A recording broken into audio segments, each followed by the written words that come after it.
Hey everyone, welcome back to my channel. I hope you're all doing well out there. And today we're going to head back to the Howling franchise. But before we get into this one, do me a favor, like, comment, and subscribe. Subscribe, please. I greatly would appreciate that. Also, as always, a shameless plug for my TeePublic store. I'll leave a link in the description box below. And now we're on to number 4, Howling 4, the original Nightmare. Now, the third one went pretty much direct to video. It had a limited release, but there's no numbers on how much money it made. It pretty much went direct to video. This one also was going to direct to video. Now, the third one was shot in Australia. This one, the producer, Clive Turner, decided to take it to Africa. There was tax breaks there. They were promised a lot of stuff. So pretty much they shot a little bit in LA and then went off to Africa, South Africa, as a matter of fact, to shoot this film. Now, Clive Turner originally planned on writing and directing this film himself, but that didn't work out, so they brought in somebody who made a few films in the 70s that I really like. John Huff came in to direct this film. He had directed the original Escape to Witch Mountain in the 70s, but the ones I remember him for the most is The Legend of Hell House in 1973. That's an adaptation of Richard Matheson's Hell House novel, which I've read many times. I love that book. Richard Matheson actually helped write the script for that film.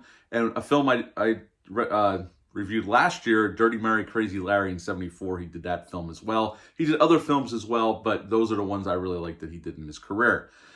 Now, this film dropped on home video in 1988, July 3rd of 1988. It's rated R like the other ones except for the third one. It's an hour and 34 minutes long, had a budget of $2 million, so right in line with the second and the third one, supposedly. And no, this was not released theatrical. This went direct to video. So this went right to the rental market. And this film, what's different about this film, Joe Dante's original Howling, which I like a lot, is an amalgamation of the original novel by Gary Brantner. But it definitely deviates. Like the plots, it's the basic plot kind of, but they switch a lot of things up. This one is basically the most, out of all the Howling movies, and we have more to go, obviously, but I remember the rest of them. None of them really go back to that original source novel. This one's the most faithful to the original book. They actually go to Drago, which is the name of the town in the original book, in this film. And pretty much our main character, Marie, is having visions. She's a writer, a very popular writer. And her new book is due soon, like her deadline to hand in her new book is due soon. But she's having these visions and they think she's overstressed. So her husband, Richard, the doctor suggests that he take her away from LA, away from all the hustle and bustle, and just relax. Now that is kind of similar to the novel, but it's the same premise where she's just getting away from it all to relax and get away from all of her stresses.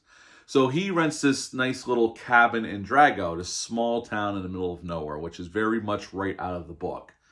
And as soon as they get there, she's hearing howling noises at night. Now, us, the audience, we know what that is, but she doesn't know as a character. And, you know, it's a quaint little small town. Some of the people are a little bit standoffish to these big city folks coming in. But they make fast friends with this general store owners, this woman and her husband. And there's also this ex-nun that comes in looking for clues. Like she's staying at a hotel in a town nearby. And she's looking for clues about this other nun she used to be in when she was in the church that she was very close with. She had gone to Drago and disappeared. And pretty much without getting too convoluted on the plot here, basically there's werewolves here. And the husband gets turned kind of a lot like the husband of Karen White in the original The Howling, Joe Dante's. It just happens a little different, more accurate to the book. Pretty soon they have to take care of all the werewolves. Her husband gets killed in the process because he is a full werewolf now. And she gets out, we think. There's one last jump scare, and that's the end of Howling 4, the original Nightmare. So what to like about this film? Well, the more faithfulness to the novel. I like the original novel. I own it. I've read it a few times. I like the original novel, and this is definitely a pretty faithful, not 100%, but a pretty faithful adaptation of that novel. There's certainly issues here, and we're going to get into that. The acting, we'll talk about the acting. There's not many positives here except for this is a faithful adaptation, and there's reasons why. I'm not going to blame the filmmakers per se. There's a lot of problems with this film we're going to go into. I'm not going to blame the actors. Some of the actors you will recognize. The woman who plays Marie has been in a lot of films over her career. Sadly, she had passed away.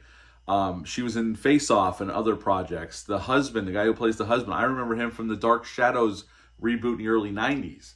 And he was on Days of Our Lives. I don't remember seeing him there because I didn't watch that show, but I watched the early 90s reboot of Dark Shadows.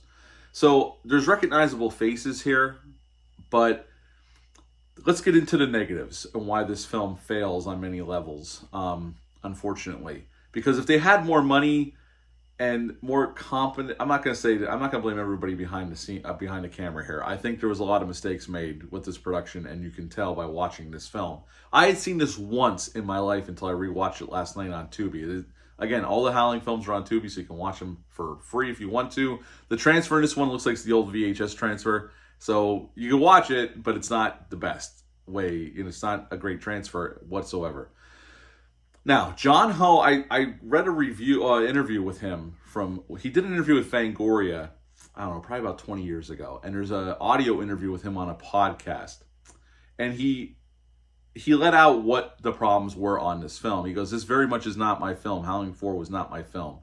I came in, the producer, Clive Turner, was we didn't have a script at first. I tried to stay as close to the original novel. We started shooting without a script, and then we got a script. We shot with no audio on set. We didn't have enough money to shoot audio, so all the dialogue is dubbed in. That's why I don't want to blame the actors here, because the acting comes off as very stilted and very off, because the dubbing is not that great either. This is like you're watching one of the old Godzilla films. The acting comes off as very stiff, very bizarre, because they're mouthing the words, but the audio wasn't recorded on set. It was all dubbed in. All the audio was dubbed in later because they didn't have enough money. They said they had $2 million, but I'm thinking it was a lot less than that. He said the script kept changing. Clive Turner kept changing the script. This is according to John Huff. Kept changing the script, and after he submitted his edit, Clive Turner went and shot other footage, inserted in the film, and re-edited the whole movie. He said, so it doesn't resemble anything that I was trying to do. So those are some of the problems that John Huff has described. And he said, and they asked him flat out on this podcast interview, he goes, I consider this my worst movie because it's really not my movie, but I did direct it. He goes, it's a terrible movie, and it's definitely my worst by far. So you got to feel bad for the actors. They were just kind of going through the motions on set, and everything was dubbed in later. That's the terrible way to shoot a film. The werewolves themselves, okay? Here's another point. Steve Johnson worked on the effects. He's worked on tons of films over the years, and he's a really good effects artist. He's worked on many big crews. He worked on Ghostbusters. He worked on Bad Moon. He worked on some of the Nightmare on Elm Street films behind the scenes. He's been around for a long time. He's done a lot of different projects. Some of the werewolf masks look okay. The main werewolf at the end, because most of the werewolves are played by dogs. I'm not shitting you. It's dogs with red eyes. Okay? I don't like that kind of werewolf. Like, it's literally they have dogs running around on set. That's what it is. We have one hero werewolf at the end. It's okay.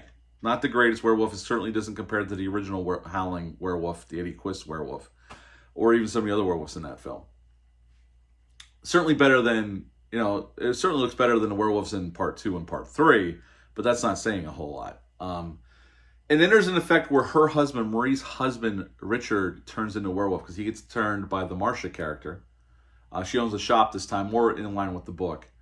And he kind of melts. Now, some of the effects work really well, but when they close in and they're brightly lit, it looks like shit sometimes. So it's odd. 1 second you're watching this effect, it looks great. Like, you're like, holy shit, this looks really good. And then they switch to shot and it looks like crap because it's the way they're covering it. And Steve Johnson blamed John Huff for that. I don't know what happened. I'm just going by what I've read online, doing a little research on this one. And he melts into this puddle, and then he comes out as a wolf. I don't like the transformation. I don't like the idea of that. I'd rather the body contorting and going through what we're used to for a werewolf. But it's a very interesting choice. They definitely went in a different direction, so you got to give them hats off for that. A lot of scenes, the night scenes, are overly lit. And you can see shadows from equipment left and right if you're paying attention. It's really a shoddy production. The town itself was a set, I'm assuming. It looks fine. They must have put a lot of money in there, and there's a big explosion at the end. I'm assuming that's where most of the money went, because that's about it. The You could tell this was a very underfunded movie for what they were trying to do. I don't know what went so wrong with this franchise. I mean, well, I'll do a ranking at the end, and I know there's worse to come than this one. God help me. But it's really a shame that they couldn't have done something with this, especially going back to the original source material. I mean, it was kind of weird that they were kind of doing the origin story all over again, considering they're only, this is only the fourth movie in the franchise. And, Joe Dante's movie was pretty popular at the time. But overall, this is not a good movie. It's not. It's interesting for me because I've read the original book, so it's very faithful to the book for the most part. But this is another just low-budget piecing this thing together, which can be a lot of fun, but they're dead serious here, and there's pacing issues. It's a slog to get through. There's a lot of just... It's edited very to the point where it's just very boring in parts. So this is not entertaining. Like I said, 3 was entertaining on a level because it's kind of goofy and there's some weird shit going on, but that one's a little boring too at times. This one's, because of the acting so stilted, because of the way he did the dialogue, I mean, this one really just, it kind of drags, and it's only an hour and 34 minutes long, but it feels much longer than that, unfortunately. So there was a lot of things that went wrong with this film. And the other little tidbit I'll give you, as of 2021, which was 4 years ago now, this movie still hadn't recouped its $2 million budget. That's how piss poor this movie has done. Now, obviously, this went right to the rental market. I don't know if it's ever been available to purchase besides a video store going out of business. I don't know. You can correct me down below. I never looked for it because I know this one's not that good, unfortunately. So, yeah, supposedly as of 2021, this movie has still not made its money back. So that just tells you something. Now, look, we're on the 4th one here. I'm going to give my score in a second. We have many more to go, and I have many more bad sequels to go, although I haven't seen them in a very long time. We'll see. The next one I remember being pretty decent, part 5, so we'll see. I'm going to watch that next week, and these reviews will just come out pretty quickly. I'm going to wrap up the whole franchise within 2 or 3 weeks, and then we'll do a ranking video for this franchise. It's a franchise, you know what? A lot of them are bad, but it's worthwhile going back and giving a spotlight to them. They're on Tubi again, like I said. If you want to watch them, they are available for free. At the end of the day, this is not a good film. Unfortunately, from a filmmaker, I like some of his movies. I think he had a lot of things working against him from what I could see online. Now, a lot of it's he said, she said. I mean, John Huff has said that there was things going against him. So, I don't know. At the end of the day, I would give this one, and only I'm giving us a few points more than the second one because of the faithfulness to the book, and I like seeing the town and all that. I'll give this one a 3 out of 10. Howling 4, the original Nightmare, a 3 out of 10 for me. Have you ever seen this one? Leave a comment down below. Let me know. Hit the thumbs up. Hit the subscribe button. Share this video. I greatly would appreciate that. That's it for this one. I'll be back soon with part 5, but until then, bye.